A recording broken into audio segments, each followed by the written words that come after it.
Welcome to 2 News at 10 tonight. A former member of the LDS Church says her stake president disciplined her because she, quote, talked too much. Chris Jones with the exclusive interview for us tonight. And Chris, Tiercy Hadlock says she went to her church leader for comfort. Yeah, and she says she was getting anything but. She says that her life was falling apart, and the advice that she was getting from her church leaders was growing more and more alarming. So, kind of on a whim, she pulled out her cell phone during 2 of the meetings and began recording. And this is what she heard. Oh, that hurt. It cut like a knife. For faithful Mormon Tiercy Hadlock, this following sentence from her stake president crushed her. To not follow counsel and direction from your priesthood leaders. There's a name for that.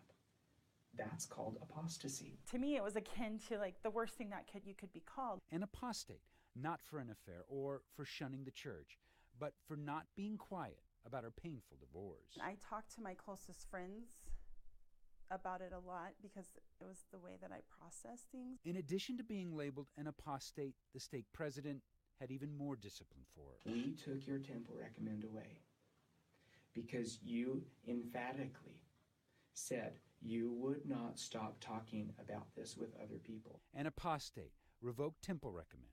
All this after Hadlock says her ex-husband and a woman in the ward were tangled in an emotional affair.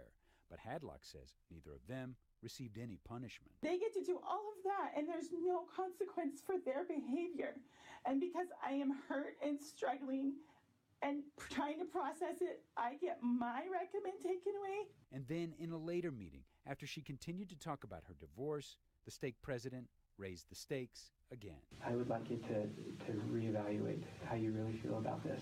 And if you can't, Tiercy, we're going to convene a disciplinary council. These recordings happened last year, but Hadlock says she had to speak out now because of the Me Too movement, the LDS Church's support of a bill outlawing recordings like hers, and news that LDS bishops told the ex-wives of Rob Porter not to leave him after he allegedly beat them. I needed to speak my piece. I needed to speak my truth. This is the time to share it and hopefully get other people help.